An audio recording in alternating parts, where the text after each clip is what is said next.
क्या कभी ऐसा लगता है कि आज की ये जो भाग दौड़ भरी जिंदगी है, इसका स्ट्रेस हम पर कुछ ज्यादा ही हावी हो रहा है?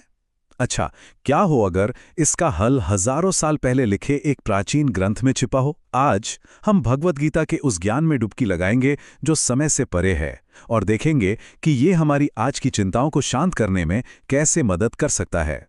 तो चलिए इस सफर की शुरुआत करते हैं एक ऐसे सच से, एक ऐसे आइडिया से जो हजारों साल पुराना है पर आज भी बिल्कुल उतना ही सच है। और ये आइडिया गीता के इस एक बहुत पावरफुल श्लोक में छुपा हुआ है। मैं पहले इसे संस्कृत में पढ़ता हूं और फिर हम इसके मतलब को, इसके गहरे मतलब को समझेंगे। अव्यक्तो यम चिंत्यो यम विकार्यो यामुच्यते तस्मादेवं विदित्वेनम नानुशोचितुमर्हसि। अगर बिल्कुल सीधे साधे शब्दों में कहूं ना, तो इसका मतलब है कि हमारा जो असली मैं है, हमारा जो कोर है, वो रोज की जिंदगी के उतार चढ़ाव, सोच, बदलाव, इन सब से परे है। सोचिए, ये बात अपने आप में कितनी आजादी देती है ना? मतलब हमारी कीमत हमारी सक्सेस या फेलियर से तय नहीं होती।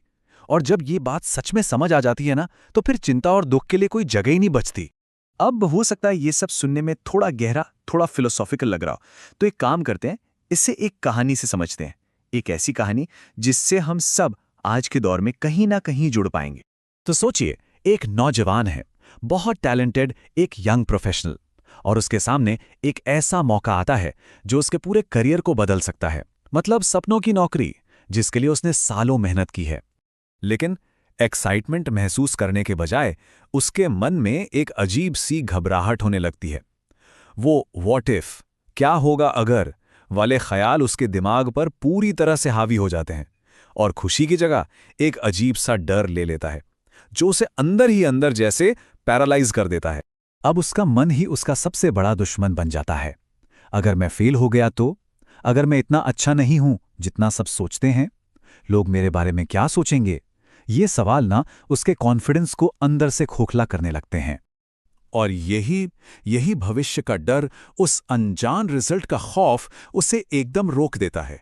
वो वहीं जम जाता है। मौका ठीक सामने खड़ा है, बस एक कदम दूर, पर वो कदम बढ़ाने की हिम्मत ही नहीं कर पाता। वो स्ट्रेस और डाउट के एक जाल में बुरी तरह फंस चुका है। तो सवाल ये है कि आखिर इस यंग प्रोफेशनल के साथ गलत क्या हो रहा है? अगर हम गीता की टीचिंग के नजरिए से देखें, तो इस पूरी अंदरूनी लड़ाई की जड़ कहाँ है? इस स्ट्रगल की जड़ को समझना बहुत जरूरी है। देखिए, यहां दो तरह की सोच है।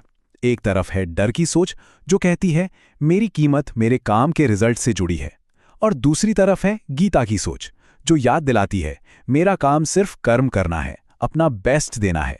हमारे प्रोफेशनल की प्रॉब्लम यही थी। वो रिजल्ट को लेकर इतना परेशान हो गया कि उस एक चीज पर से उसका ध्यान ही हट गया जो सच में मैटर करती थी। वो है अभी, इस पल में अपना बेस्ट देना। तो फिर सवाल यह उठता है कि हम इस सोच को अपनाएं कैसे? गीता का ये जो ज्ञान है, ये हमें मन की आज़ादी की तरफ, इनर फ्रीडम की तरफ कैसे ले जा सकता है?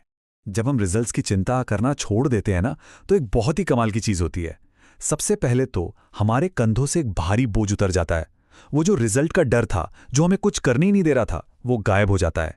जिंदगी अपने आप में बहुत सिंपल और हल्की लगने लगती है, और मन में एक नई शांति, एक क्लैरिटी आ जाती है। और सबसे ज़रूरी बात, हम पूरी तरह से अपने काम पर, इस पल में जो कर रहे हैं, उस पर फोकस कर पाते हैं। यहाँ एक बात समझना बहुत ज़रूरी है। ये ज्ञान हमें आलसी या बेपरवाह बनना नहीं सिखाता। नहीं, बिल्कुल नहीं।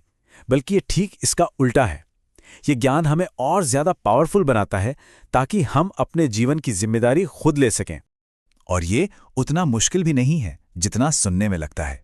इसके 3 बहुत सिंपल स्टेप्स हैं। पहला, ये मानना कि पावर हमारे अंदर है। गीता हमें सिखाती है कि हम अपने जीवन के क्रिएटर हैं, सिर्फ चुपचाप देखने वाले नहीं। दूसरा, अपने पास जो भी है उसे देखना। हमारे पास क्या है? हमारा वक्त, हमारी स्किल्स, हमारे टूल्स। और तीसरा और सबसे जरूरी, एक्शन लेना। आज जो कुछ भी है उसका इस्तेमाल करना शुरू करें, चाहे वो कितना भी छोटा क्यों ना लगे। आखिर में गीता का रास्ता आत्मनिर्भरता का रास्ता है। ये समझने का रास्ता है कि एक शांत और मकसद भरी जिंदगी जीने के लिए जो कुछ भी चाहिए वो हमारे अंदर पहले से ही मौजूद है। ये एक सफर है, और हर सफर की शुरुआत एक छोटे से कदम से ही होती है। तो इस पूरी बातचीत को खत्म करते हुए मैं एक आखिरी बहुत ही पावरफुल आइडिया सबके लिए छोड़ना चाहता हूं। जरा सोचिए, क्या हो अगर हमारा फोकस जीतने या हारने पर हो ही ना, बल्कि सिर्फ शांत मन से अपना काम करने, अपना हिस्सा पूरा करने पर हो। जरा सोचिए हमारे जीवन में कितनी शांति, कितनी आजादी आ सकती है। यही गीता का वादा है और यकीन मानिए ये हमारी पहुंच में है।